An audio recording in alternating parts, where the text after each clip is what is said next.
Sino ako? Ano ang layunin ko sa buhay? Mga tanong na naglalaro sa aking isipan. Ako, ako si King. Most people call me King pero mas prefer ko ang second name ko na Andrew. 17 years na ako sa mundo. Gaya ng lahat, marami akong pangarap na nais marating. Sa tagal ko sa mundo ay patuloy ko pa rin kinikilala ang aking sarili. Mahilig ako mapag-isa kasi mas nakakapag-reflect ako sa paraan na yun. I value my alone time.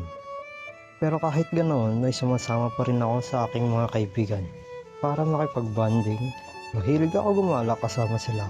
Mahilig din ako maglaro at magbasa ng mga libro. Ano ang layunin ko sa buhay? Isang tanong na hanggang ngayon hindi ko pa nakukuha ang kumpletong sagot. Hindi ko alam kung saan na nga ba patungo ang aking buhay. Pero sa ngayon, nais ko lamang na ibigay ang buhay na gusto ng aking pamilya. Sila ang pinaguhugutan ko ng lakas sa aking pang-araw-araw. Sila rin ang nagtutulak sa akin upang magpatuloy sa buhay. Nais ko ring maging masaya at mabigyan ng magandang buhay ang aking magiging anak at asawa sa aking hinaharap. Kaya sa ngayon, ito pa lamang ang aking layunin.